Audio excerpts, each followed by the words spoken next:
அப்படி இல்லையா? பின்ன அப்போ உங்க பையனா மட்டும் ஆஹா, மத்த பையனா ஓஹோவா? இல்ல புரியல. உங்க பையனா ஒண்ணு, மத்த பிள்ளைங்களா என்ன தண்ணி தெளிச்சு விட்டுருக்காங்களா வீட்டுல? அவங்கள மட்டும் அப்படி நடந்துக்குவாங்களா? பதில் சொல்லுங்க.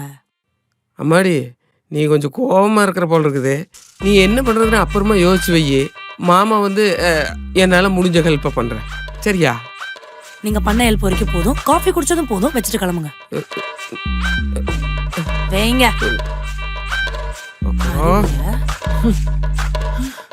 தம்பி, டேய், ஏண்டி என் தம்பி அவமானப்படுத்தி பேசுறியா? மோ, உன் தம்பி அவன் குடும்பத்துல நடக்கிறதெல்லாம் உன்கிட்ட வந்து ஒப்பிக்கிறானா?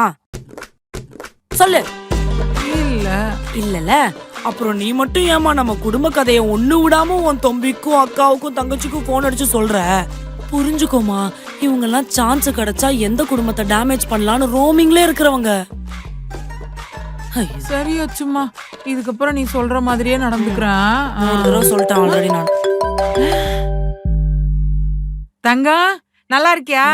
இப்பதான் தம்பி வந்துட்டு போனா. வந்து அர்ச்சனாவுக்கு 4 நல்ல வார்த்தைங்க சொன்னா. இது ஐயோ, திருந்தா எவ்வளவு நல்லது சொல்றா தெரியுமா?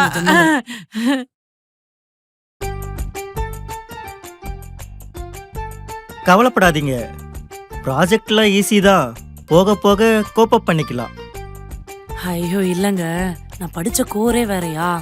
அதான் இப்ப எப்படி அடாப்ட் பண்ண போறோம்னு யோசிக்கிறேன். வேற எதுவும் இல்ல. அட நீங்க வேற, இப்பெல்லாம் யார் படிச்ச படிப்புக்கு வேலை செய்றாங்க? கம்பெனில ஓப்பனிங் இருக்குன்னு வரோம். போக போக பிடிக்கலன்னா அடுத்த கம்பெனி தான். Welcome to IT job. Oh, அதுவும் கரெக்ட் தான். ஆமா, நீங்க என்ன படிச்சீங்க? நான் ஆர்ட்ஸ். நீங்க? நான் இன்ஜினியரிங். தோ நம்ம சீனியர் கூட பாலிடெக்னிக் முடிச்சுட்டு தான் வந்தாரு. ஓ. எக்ஸ்பீரியன்ஸ் வச்சு பொசிஷன் வந்திருக்கு. ஓ, அட பாவீங்களா. விதவிதமா படிச்சுட்டு எல்லாரும் ஒரே வேலையை செய்யறதுக்கு என்னத்துக்கு ஃபர்ஸ்ட் ஆஃப் ஆல் விதவிதமா படிக்கணும்? என்ன மக்களே, நீங்க ஆர்ட்ஸ் படிக்கிறீங்களோ இல்ல இன்ஜினியரிங் படிக்கிறீங்களோ அதெல்லாம் இங்க முக்கியம் இல்ல. என்ன வேலை செய்ய போறீங்க, உங்களுக்கு என்னவா ஆகணும்னு ஆசை அப்படிங்கறத ஃபர்ஸ்ட் ஃபிக்ஸ் பண்ணிட்டு அதுக்கு என்ன படிப்பை படிக்கணுமோ அப்படி படிச்சீங்கன்னா கரெக்டா இருக்கும்னு நினைக்கிறேன்.